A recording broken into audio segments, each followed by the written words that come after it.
So I want to welcome everyone to our meeting, our January meeting of the Book Club Across the Veil with our special guest author, Sandra Champlain. And today we're discussing her book, We Don't Die, A Skeptic's Discovery of Life After Death. And this is my copy. And I wanted to say I've now read Sandra's book twice. I read it first in my really early days of grief when I discovered Sandra on a podcast. I'd never heard of podcasts before, and much less any afterlife, anything about the afterlife. And so I was in a state of shock. And I think it was the first podcast I ever listened to on this subject was We Don't Die radio show. And I turned it on and I had to listen through the entire show, everything that Sandra said, and her guest, Roseanne Groover Norris, who's with us today, who was discussing her book Believe on Sandra's show. It resonated with what was happening with me at that time. So right away, as soon as I was able, after I ordered those books and I read them. And, you know, it's interesting because at that point in my grief, I was in a very different place than I am now. I picked up Sandra's book and started to read it again. I thought, okay, I'm just gonna glance through it. I've read this before. I'm just gonna prepare myself for today. I read it with a new set of eyes this time, because what resonated with me at that early stage was different and new now, 3.5 years later.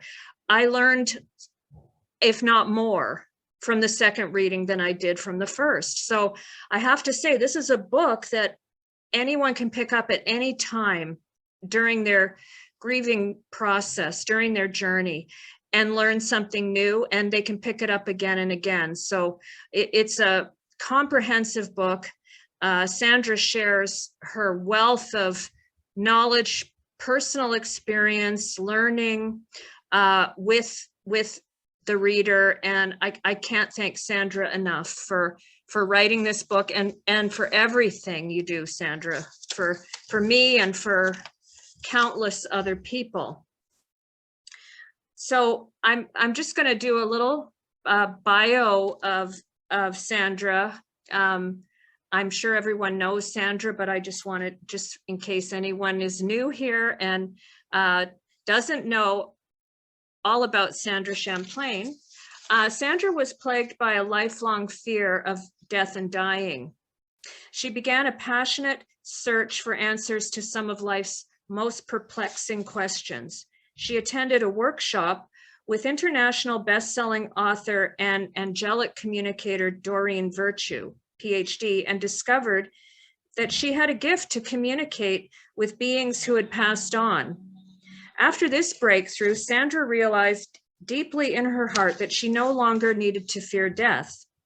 However, having been a, quote, normal person all her life, she didn't want to be labeled a psychic lunatic by her friends and family.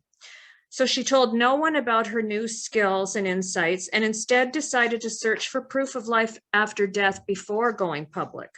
Through a series of life-changing events and exhaustive research, Sandra feels that she can finally share this truth with the world. Our souls really do survive death.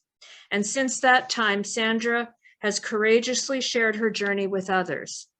She's gathered evidence, stories, and experiences that can convince anyone, including a skeptic like herself and myself.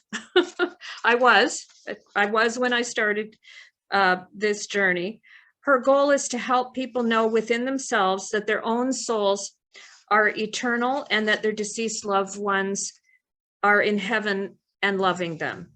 Sandra is a highly respected speaker, author, entrepreneur, host of 2 online radio shows, YouTube shows, and podcast shows. She has over 4.3 million followers. I think it's over 4.4 million since I wrote this introduction. She's the author and narrator of the award-winning documentary Rinaldi, about the life and work in spirit communication and trans-images of Dr. Sonia Rinaldi. Sandra is committed to making a difference in the lives of others. She's a graduate of the Culinary Institute of America, and at 25 years old, opened Kent Coffee and Chocolate Company, where she's the owner, located in Kent, Connecticut. And since 1986, Sandra prepared meals for world-class race car teams in the American Le Mans and Grand Am series. So I just wanted to, I wrote a bunch of other notes about my you know, how I initially heard about Sandra, and I wanted to say I've followed Sandra ever since I first heard that podcast and read her book. I've followed everything she does. She has an incredible amount of events, workshops, classes, speaking engagements that are available all the time. So, and also I wanted to point out that, you know, I'm not even sure how many hundreds now of podcasts and shows Sandra has accumulated. She also offers Sunday gatherings every Sunday for free, and where people discuss afterlife and mediumship. Sandra also graciously contributed a foreword to the anthology that I compiled called Gathering at the Doorway. And Sandra's just an amazing, incredible person. I can't say enough. I don't know what else I can add to that other than to say that without further ado, welcome Sandra Champlain. Oh, thank you so much, Camille. Oh, you guys are so great. And let's just give Camille, like, clapping our hands like this. Camille, you do so much work. I tell you, you made me just sound like a rock star, but behind you, I mean, this passion and the speed at which you have not only put together the anthology, but to how many people you're getting it out to. You know, we live in our own shoes, so we never think we're great or that we're doing enough, but holy cow, are you. So thank you for doing that. Thank you for setting up the book club. And I just think it's great. And everybody that's here on the book club, hey, hi. And for the friends watching the replay, hi to you. It's interesting because when you introduced me, Camille, that was a mouthful. It certainly was. I no longer own the coffee and chocolate store. I sold that just after my dad had passed to one of the ladies that had worked there for years and years.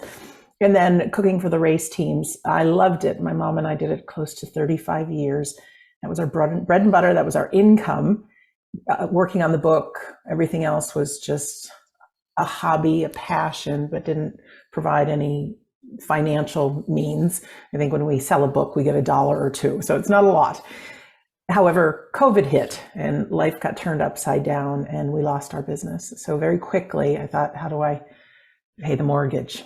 And my friends and I that you may have seen on the Sunday gathering, Carrie McLeod and her husband, Philip Dykes, Darren Wynn and Scott Milligan, we're all best of friends. And we decided, why not do some things online? So we've been doing classes, and it pays the mortgage, guys. It does. It's, you know, I believe anybody who's found their spiritual purpose, if you're authentic, it may not make you millions of dollars, but you will be taken care of if you're doing the work of the spirit world. So I feel that very, very strongly.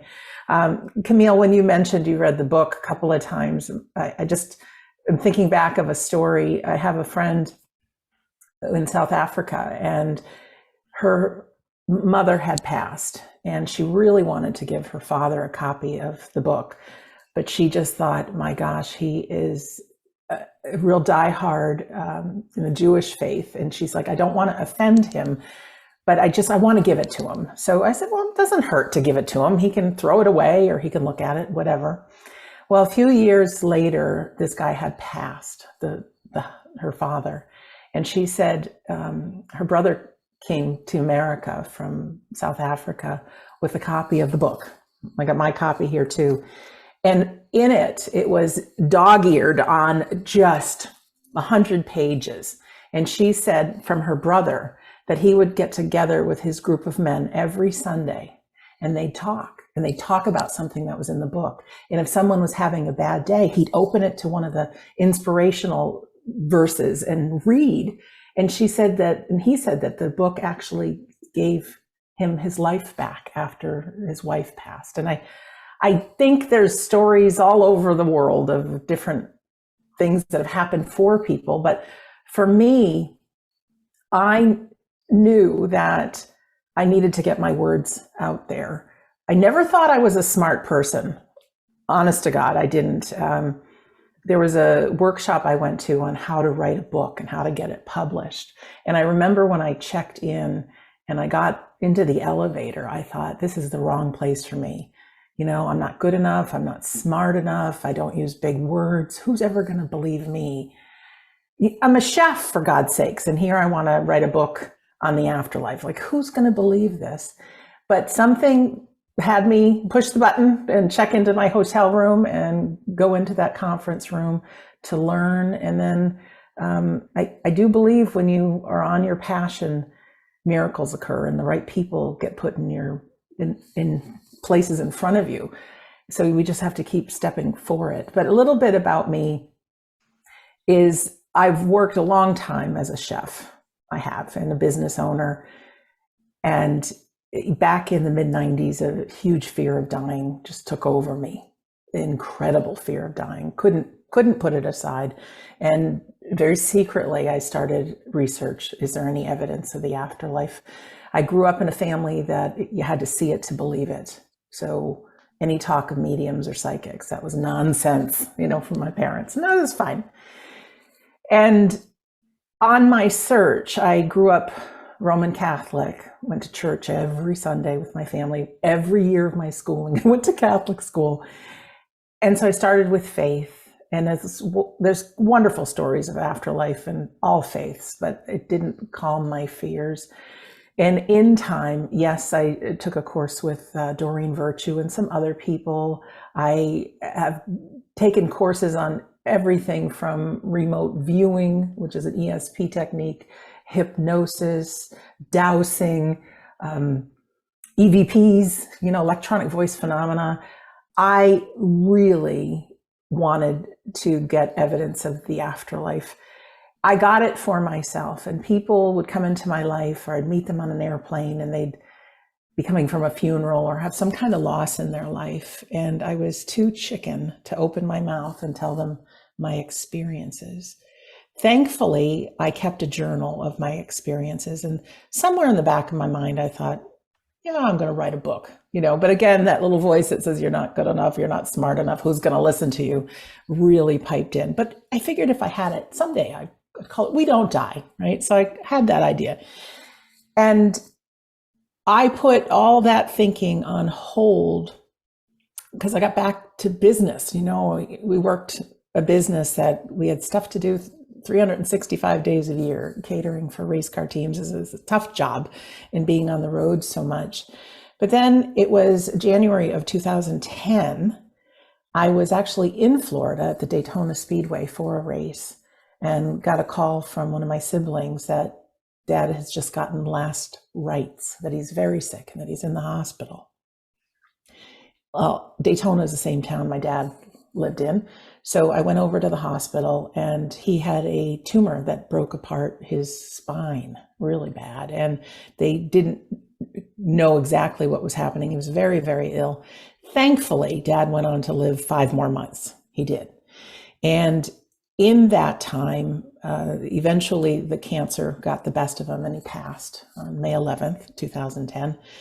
But up to that point, I ended up getting very close to my dad. We had kind of an estranged relationship before that, not for any particular reason, but I was an adult working hard. He was in a relationship, and my parents had been divorced a number of years, but we got very, very close. And I had the guts to tell him about my journey of looking for evidence of the afterlife. And Dad was major Christian. Every day, he spoke Jesus's name every day. Every day, every day. So I was a little fearful to tell Dad about what I experienced and what I did, but I finally got the guts to do that. And with the biggest eyes possible, he's looked at me, just in total shock. And at that moment, I got this feeling, because I have dabbled a little in mediumship. I got a picture in my mind of a yellow airplane with the wheel at the tail. It's called a tail dragger, had black lettering. I just felt like this man was laughing. And he said, tell your dad I did get to bring my toys with me. So again, another moment of courage after just telling my heavily Catholic dad about my journey into the afterlife here.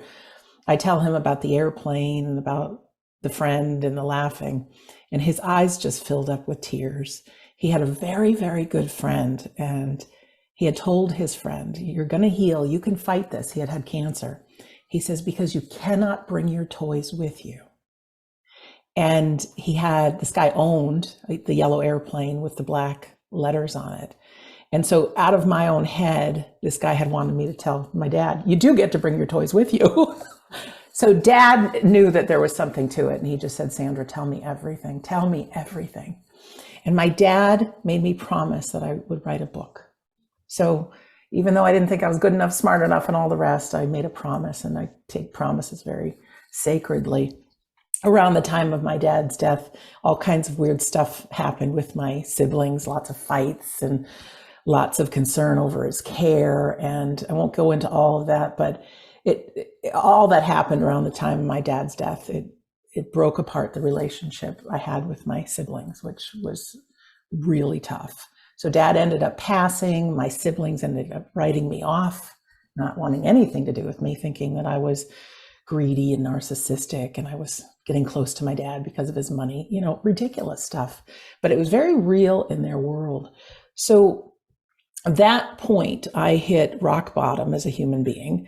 I wasn't going to end my own life, but I had compassion for people that hit rock bottom. And I thought, this is what it feels like. And I could understand how people would think there's no other way out. With that, I am normally this happy person that you can see in front of you, but I went through such a dark time, and something, that had the little light bulb moment that said, something's wrong here. There's something more to this than meets the eye. I just decided to start studying grief and why it has to hurt so bad. Why normal people do such crazy things. Anybody else here have family members do crazy things over grief? You don't have to raise your hand, but maybe over in your heart that happens. And there's all these stages of grieving that they talk about. And of course, they don't have to happen in any particular order, and they don't have to last. They last all kinds of different times, but there's so much more to it. But I feel like I hit the jackpot, so to speak, when I realized and I found out that our brain chemistry changes when we grieve. Did you know that? Also, the tears of a grieving person make up a different chemical balance than normal tears. I learned that when we grieve, our healthy system loses a lot of what's called neurotransmitters that keep us functioning. I can compare us to a car, and a car needs brake fluid and gasoline and oil and windshield wiper fluid and all those things to get going. Well, we have serotonin and dopamine and bunches of other neurotransmitters. And when we grieve, we are depleted of a lot of these neurotransmitters, which explain the endless tears, the anger, the forgetfulness, the wanting to sleep, the not wanting to eat, or the wanting to overeat, or all these different things, wanting to be alone or wanting to tell everybody your story. There's so many different things that happen. And one thing I found out too is we have a view of the occurring world. Our brains can pick up bits of information of things that are happening around us. And you hear this story when you say if two people witness the same car accident, they can have different stories. Well, if you take grieving people and give them the same situation, they can log it completely different. Again, because of grief, because the brain isn't functioning properly. And I can compare grief to someone who has been taken off a drug, say an addictive drug. You can imagine people going through this withdrawal, right? You would never trust those people with absolutely everything that comes out of their mouth, or to trust that they'll remember everything you said. Grieving people are very much the same. And so I had compassion for myself and for my siblings. And even though the relationships aren't great, I still have two of them out of communication. And one sister is okay. At least I have compassion, and when we're living in our own skin, we think whatever's happening is reality. So however they logged the events around my dad's passing are very real for them. So they may see me as greedy and narcissistic and all those things, but they aren't true. So I felt like I was on this pilgrimage now, that I had enough information about grief and I had enough information about the afterlife, and I decided to share. And I just, at that point I wasn't ready to write the book, but I did a video that ended up going viral about my belief in the afterlife and my time of grief with my dad. I created an audio called How to Survive Grief, and I posted that on YouTube and some other places, and people would respond to me that not only it helped them through their grief, but they chose not to end their life because of my words. You hear stuff like that, and whether or not I felt like I was smart enough, I felt like I had a moral responsibility to get it out there. And like I said, I went to that author workshop, and I was afraid to press the button on the elevator to be part of it. But once I did, like I said, the most amazing thing happened. I was talking to a gentleman who asked me, why I was there. And it was like the fork in the road. Do I tell this guy grief? Because that's what I was telling everybody. I'm here to write a book on grief. Too afraid to talk about the afterlife. I said, or do I tell him the truth? And I chose to tell him the truth. And again, with big eyes, his own father had just recently passed away, and he ended up being the publisher who published my book, this guy. And I told him just everything that was in my heart. And he says, you really think you can do this? He says, that's pretty big, saying that you have proof of the afterlife. I said, I really think I can. And he asked me to write a couple of chapters and write like I'm speaking just to him. He says, you don't need big words, Sandra. People need to feel like you're talking right to them. So he says, tell me your stories. And so I shared with him in one of the chapters about grief, because I do think as important as the afterlife is, living life is more important. And grief has the power of killing us inside. It really does, and stopping us. Or it has the power to get us on our own spiritual journeys. And what is it that we believe in? So I knew I wanted to send him that chapter. And then the other chapter I wanted to share was when I did this electronic voice phenomena. And for those of you who don't know what that is using some kind of a recorder, voice recorder, tape recorder, cassette recorder, and recording the sound of, they call it white noise, but it's just some kind of a background noise, whether it's the wind blowing or the shower running or raindrops. And the people that I learned about EVP from, they had taught a movie production company about EVP. And they said, oh, there's only loving messages that come through, and sometimes there's humor. But what they did with all the information is they turned it into a horror movie called White Noise. So a lot of people that hear about EVPs, they think, oh, it's scary stuff. Well, no, that's Hollywood. We still have our humor and love when we go on. And I remember taking this weekend workshop. There was only a handful of people there. And I remember going into my cabin. And at that point, I had known enough about the afterlife, and I'd taken a medium class, as Camille said. But I held out my digital tape recorder just recording raindrops. And I imagine my grandmother, grandfather, aunt, and uncle at the time by my bedside. This is before my dad passed. And I just said, if you guys are here and this is real and I'm meant to tell people, I need you to talk loud. I need you to talk loud to believe this is real. And when I recorded that minute of raindrops, what came back was, good night, Sandra, in a man's voice. Then two women say, good night, good night. And then there's a good night. And that moment is the chapter that I also sent him, because that was one of those holy cow moments. Still gives me goosebumps to this day. And when that happened, yes, I was delighted about the afterlife, but I was also a little freaked out. Do I have no privacy? Are people always around me? And thankfully, there's people that talk about this. And there's even a book called Do Dead People Watch Me in the Shower? And the answer is no, they don't. They respect our privacy. But in that journey and finding out about the EVPs and getting my own examples, then I went on to record thousands of them and just work with people one-on-one, giving them this. I never charged, because for me, it was always like a science project. But that gave me the courage to step out and get the book written. And the publisher, after I'd sent him those 2 chapters, he said, how fast can you get this written? And I got it written in 2 months, believe it or not, with all the notes that I had. And they put it on top speed to be published, just thinking it could help a whole heck of a lot of people. So it's actually got its birthday around now. It came out in 2013, which is crazy. And here we are 10 years later together.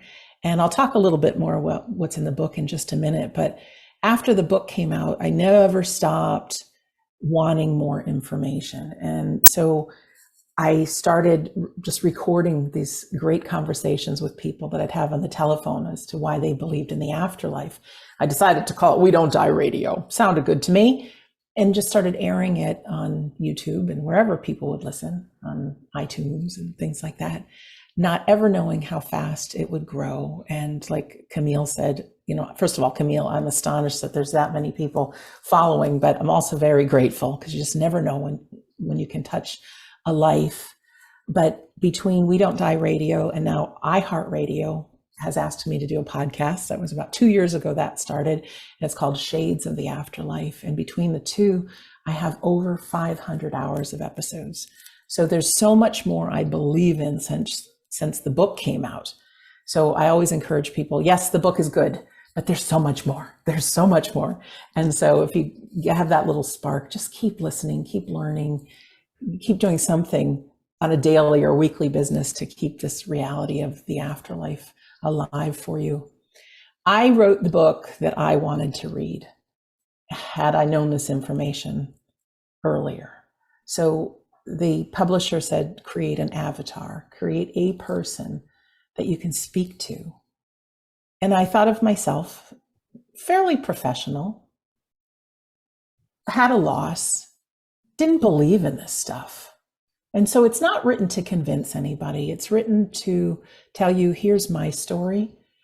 And I think with any speaker you listen to or any podcast you listen to, there's always information you can take for your life. There's other stuff you might say, not so much. I don't really care for this, but there's always something you can get out of it. And for me, so much of me was not about grief. It wasn't about evidence of the afterlife. I'm 56 now. I've spent so many years of my life looking at what is it to be human, how to live powerfully, how to deal with fear, so many things, how our earliest decisions about ourselves shape who we are. So all of that I said to myself in the elevator, not good enough, not smart enough, that all came from somewhere, and once you can distinguish where they come from childhood, you don't have to be used by them. So I wanted to create a book, not just We Don't Die, Skeptic's Discovery of Life After Death, but also a handbook for living. So within it, yes, there are my stories about why I believe in the afterlife and all the things that I had experienced up till that time. Again, that was about 10 years ago. And then talk about things like religious agreement for the afterlife. So many people are afraid that they belong to a certain religion and they're doing something wrong by studying the afterlife. Whereas most religions embrace the reality of the afterlife. And even people who are atheists, who may not believe in God, there's a high percentage of them that believe in something, that we can go on, that our energy does go on. Most people, and I think of myself, I was so afraid of sharing what I was interested in, and I kept my mouth shut. I really did, until finally I stepped out on the skinny branches, wrote the book, and started talking about it. Had so much fear that I would lose friends and people close to me when I started talking about afterlife. But just the opposite happened. Even cooking for the race teams, I had a table set up with books if people would like to buy one. And people would come tell me stories of near-death experiences. They'd tell me stories of a loved one that they lost. They tell me the signs that they received. One race car driver told me he had had a near-death experience. He was in an accident, and he said he remembers floating above his body, and his mom and dad and brother were there. But he says also, my grandmother and grandfather were there in a world that was more real than this one. And they said I had a choice to go back or just stay with them. And he said, I knew the right thing to do was to go back. And he says, without the fear of dying now, he said he had no fear of living. So he went on to win all kinds of racing championships. And he said his experience made life seem like it was just a dream, because where we go next, he says, it's the reality. So all of these people ended up telling me their stories. And I realized that, geez, more people actually believe in this than don't. But we human beings can be fearful of what people think, so we don't open our mouth. So I wanted to include a chapter about the major world religions. I wanted to include a chapter that talks about this remote viewing and give people an opportunity to use your psychic sense. And it's rather mind-blowing when you can see pictures in a magazine before you even open the magazine or even buy the magazine, and talk about, so many things in that way. And also questioning the nature of reality. There are billions and billions of stars and galaxies and in an ever expanding universe. And our human beingness wants to believe that we are the center of the universe. Oh, no, we aren't. Because even down to the quantum level, if you were to get down into the cells that you have, there's atoms floating around and the molecules and all those good things. And we are just vibrating energy. If we had a little tiny camera to put in one of those atoms, we are just made up of invisible vibrating energy. And that stuff's mind-blowing. But using our human mind, it's really impossible to think that there could be a greater reality. I think we human beings, part of being here on earth is to learn, it's to love, it's to grow, it's to forgive, it's to experience. And we've just simply forgotten who we are. And with us is a nice guide that's with us. I can't say so nice, but we each have that voice inside of our head that says, we're not good enough, we're not smart enough, we're not pretty enough, all those things. And it's not right, it's not wrong, it's just part of being human. So part of my book, really this handbook for living, is how to deal with that little voice in your head and how to play full out in your life while we're here, so that moment that we close our eyes, that last time, and we open them up to our loved ones and our pets and all that we don't look back on our life and have regrets. I mean, I'm sure we all will have some, but that we look, for the most part, that we really played out in our life, played full out, and we went after our dreams. Because I think that's why we're here. So there's a lot of things to imagine. There's things about gratitude and, like I said, dealing with fear and so many things, and just some powerful tools to live life. And, of course, I talk about near-death experiences and deathbed visions and mediums and some of the other things that I've done since the book. Obviously, like Camille said, we have produced the movie on Sonia Rinaldi, who gets images and voices of people in the afterlife. You know, boy, I tell you, talk about going from a believing in the afterlife to a knowing. You know, Sonia had sent a bunch of unknown pictures, and there was my dad smiling. I just was like, and it's not a picture that we have. It's not a picture that we have. And even my mom, she, you know, I'm here with her. She doesn't believe in any of this, you know. There's times that she does because we have these psychic moments, right? And I say the same thing at the same time. And she's open to hearing my stories, which is good. So I don't have to keep my mouth shut. But when she saw that picture of dad, she like freaked, like, how could that be, you know? So just kind of planting the seeds, you know, but we go from believing to knowing. I didn't know about physical mediumship and trance mediumship. I didn't know that everybody could work their own psychic and mediumistic senses. And yeah, there's more that I've learned. But all in all, like Camille said, it is something that I can refer back to. And like that gentleman in South Africa, turn to any page and be inspired and remember that I'm not that little voice in my head, that I'm this powerful divine soul, and so are you. You know, there's just one of you. Yeah, just one. There's only one person just like you, and all your hopes and your dreams and your wishes, they're all valid and they're all important. Camille gave me a nice compliment before we started about how at ease I am. And I learned the hard way that we don't have to look perfect. We don't have to have it all figured out. We just need to be ourselves. That's who people want. That's who people follow and respect. And while you may never have a book, or maybe you will, or you may have a podcast, or maybe you won't, I really believe that every step we take, every heartache we have, eventually there'll be someone in our path, and we are the exact person that will help them on their journey. And there is nothing better in living our life on planet Earth than to be of service. It can help people in a big way, help them in a little way, give somebody a compliment at the grocery store. All of that is so, so, so important.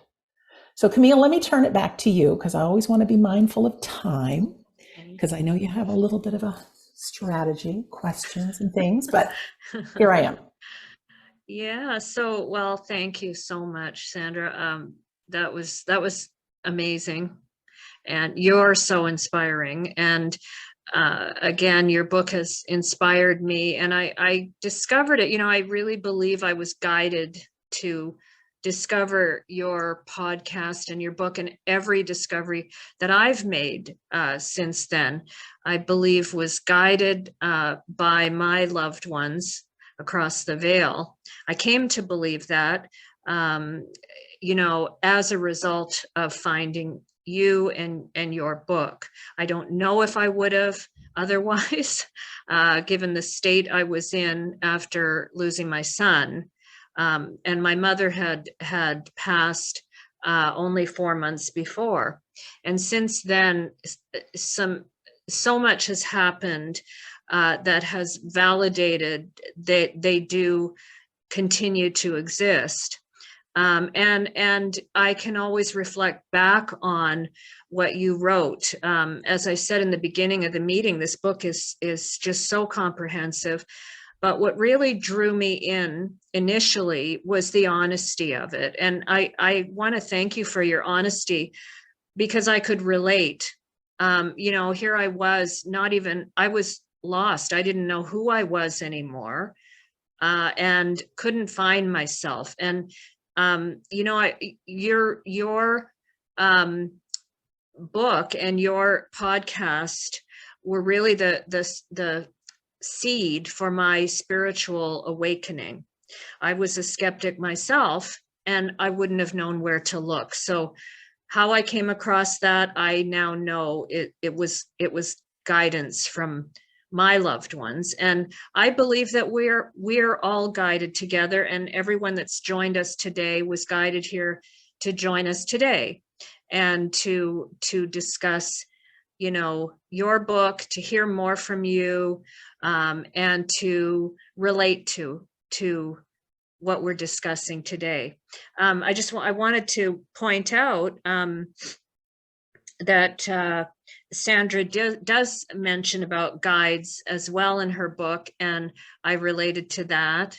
And Sandra went through a lot personally.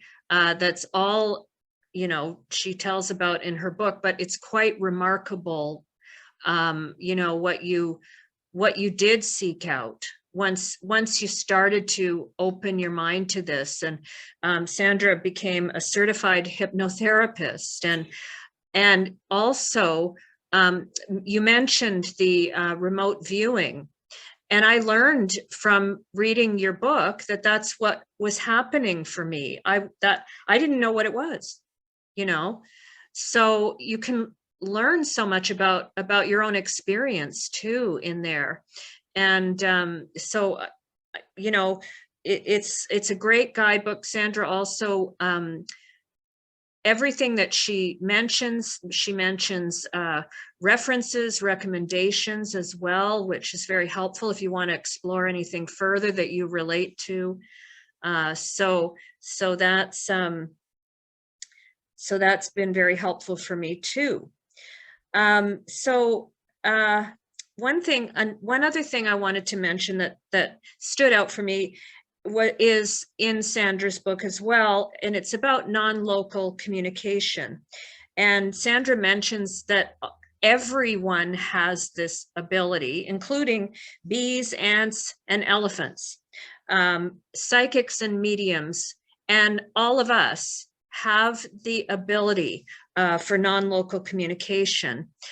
We just have to learn how to develop it and reduce what she calls the inner voice, the chatter in our minds that's distracting us from our abilities to tap into the spiritual world. So I thank you for that as well, Sandra. That's a very important thing to know. We're all you really, it comes through very well in your words and how you wrote the book, that we're all in this in the same way. So this is another way that I was able to relate to it, that, someone else is going through what I'm going through and walking beside me through it. So that was another aspect of the book I found so helpful.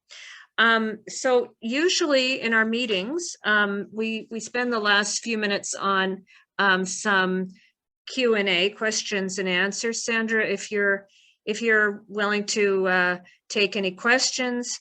If anyone in the group has a question or a comment for Sandra, can you raise your hand? You'll see a little hand raise icon. And I'll be able to see, or if you can't find your little icon, you can just raise your hand and wave at us, and then we can unmute you and you can ask Sandra a question. I see Carla, hand raised. Carla. Hi, Carla. Can you? Okay. Hi, Camille. Hi, Sandra. Thank you so much for this. I actually ordered the book and it didn't come, but I'll get it this week and I can't wait to dive in. So thank you. I had a question because I wasn't aware of the Sunday meetings, and I was doing research before this about you, Sandra, and I saw you posted a video about mediums, and you were like, I didn't know if you were a little upset. I couldn't quite figure out what it was. And then I got the feeling you also teach mediumship. Is that true? Well, or did I misunderstand that? No, you're with it. I am with some great people, Scott Milligan, Darren Wynn, Carrie McLeod, and Philip Dykes. And when COVID hit, we started doing training online. So Carrie and Phil do our weekly mediumship classes. And you learn how to use your psychic sense and tap into that, and then work with the people in the spirit world and loved ones. What happened was I got really upset because there are so many bad mediums out there. And basically what I was saying was, just because somebody might have the title doctor does not mean that they're good. And a lot of people laugh at the afterlife because they've had a reading with a bad medium. People that say, oh, like Camille, I've got somebody with you. It's a man who's deceased. Who am I talking about? Right? Vague. And there are so many people out there that are charging $300, $500, $800 an hour, giving really poor mediumship, and people think that that's acceptable, or they think the more you spend, the better they are. And people are left heartbroken and thinking the afterlife isn't real, that their loved ones haven't gone on because they've gotten a poor medium reading. So basically, I went on a 20-minute rant, and I just was so sick of people being taken advantage of, because I get a lot of people that write me that are this close to ending their own life because maybe a child or their spouse died. But they've gone to a medium and they've had a terrible experience. So I said, I just kind of opened up this world, and I said to the people that are mediums, I said, continue getting your education, give people a money back guarantee. The good mediums, after 10 minutes, if you're not happy with your reading, they can stop the meeting and it doesn't go on, because sometimes the energy is just not there. But have that credibility to keep training and keep learning. And so I do know, because all the classes that we teach, everything has a money back guarantee. They're fun, they're joyful, but you get to learn how your soul communicates. So basically, Carla, I was just sick and tired of what's out there. And I was challenging the mediums out there to raise their level, and also telling people just because somebody holds the title medium doesn't mean they're good. Thank you so much. Yeah, that's true. That is so true. And it's so upsetting that sometimes if someone gets a bad reading, then they go on to say it's not true. So That's right. Thank you. That's I right. appreciate that. You're welcome. And our Sundays, our Sunday gathering, it's an online Sunday service. And the last 45 minutes is we do free medium readings with people that are in our congregation. So they're all empowering and they're really good. So you can, my website is wedon'tdie.com. By the way, wedon'tdie.com. If you go to the store page, and scroll down a bit, you'll find the We Don't Die audiobook. Use coupon code FREE, F-R-E-E, be my guest, read my book for free. The PDF is there, or you can listen to it. Also, there's a link to the Sunday gatherings. You can watch the past ones. You can listen to the podcasts and take a class. All of that is there. So thank you. Who is next? Camille? Thanks, Sandra. Thanks for that question, Carla. And yes, I'll remind everyone that Sandra's website is in the chat. So the link is there, and you can use the coupon code FREE. Everyone can get a free audio and PDF version of Sandra's book, Who Came Today. And I wanted to mention about the Sunday gatherings. They are so comforting and validating at the same time, because more than just the mediumship readings are done in there. I have found them comforting, and the mediumship readings have been like incredible, incredibly validating. So Brooke, can you, thank you. Maybe it's on your website, Sandra.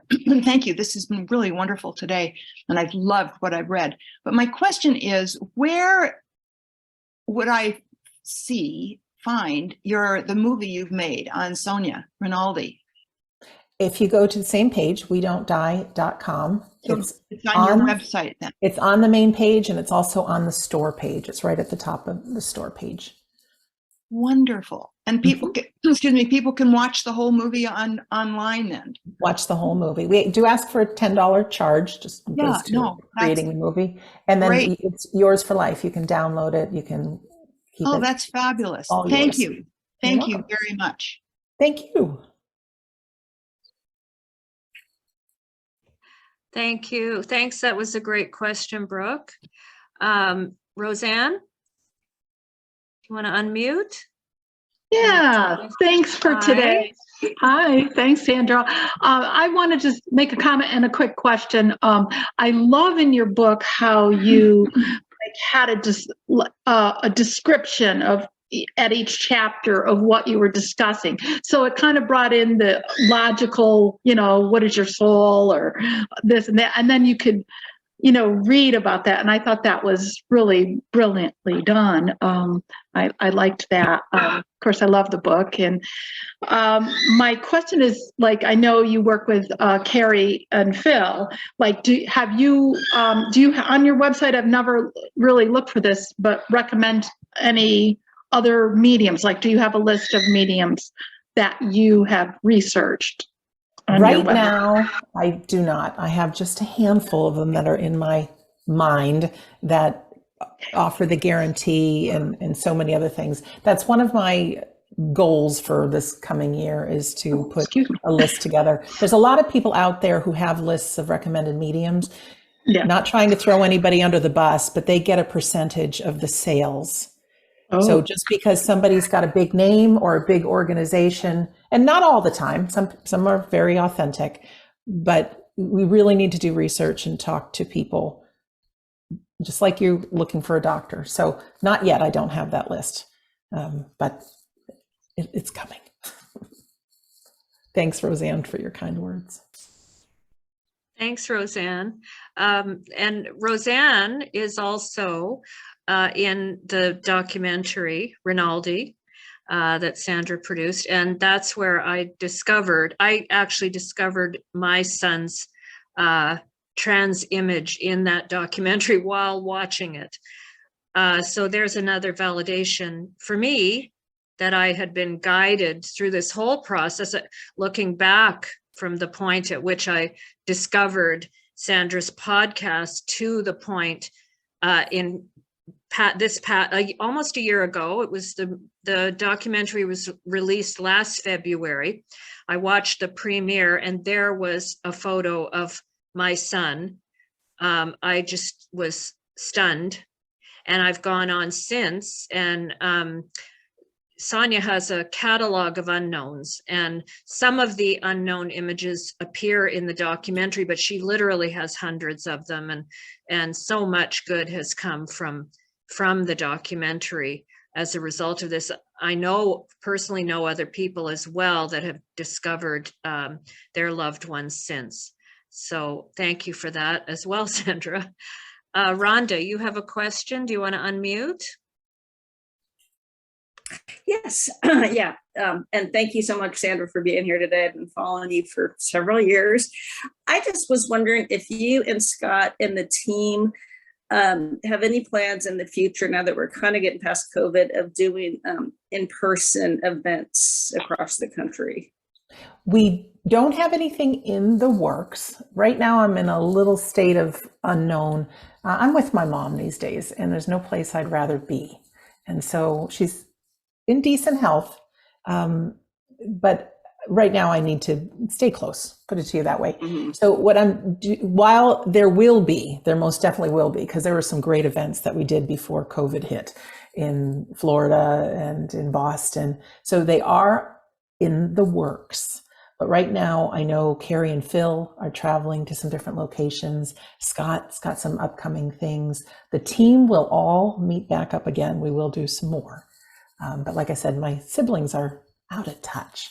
So my priority these days is being by my mom's side. So I'm kind of looking if there's something close to this area that would be ideal. So yeah, the answer is yes. I just can't give you a date of when. Because I love the live events. Oh my gosh, I love them. Thank you, Rhonda. Thank you, Rhonda, and thank you, everyone. Sandra, again, I can't thank you enough for this. Wow, I'm amazed at what we discussed here, and just want to continue following what you're doing. You're doing incredible things, and I'm just so grateful. Just before we sign off, we have one more minute.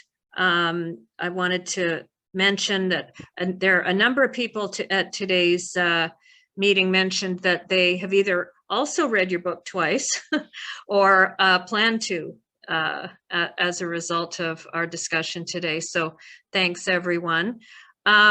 So we're at our 1 hour, 1 o'clock. So time to sign off, and thank everyone again. Sandra, if you have any comments, you'd like to make just as we end our meeting today? I had one quick little thing I wanted to read from my book. If Okay. anybody wants to stay on. This is called Creation, a Sioux Indian story. The Creator gathered all of creation and said, I want to hide something from the humans until they are ready for it. It is the realization that they create their own reality. The eagle said, give it to me. I will take it to the moon. The Creator said, no, one day they will go there and find it. The salmon said, I will bury it on the bottom of the ocean. No, said the Creator, they will go there too. The buffalo said, give it to me. I will bury it on the Great Plains. The Creator said, no, they will cut into the skin of the earth and they will find it even there. Grandmother Mole, who lives in the breast of Mother Earth and who has no physical eyes, but sees with spiritual eyes, she said, put it inside of them. And the Creator said, it is done. That's it for me. We are I some love powerful that. souls. Go after your That dreams. is so amazing and powerful. Thanks, everyone. And our meeting today will be available on our YouTube channel, the Book Club Across the Veil. So, and we'll look forward to seeing you at our next meeting. Thank you. Have a wonderful day. Bye, everyone. Bye-bye.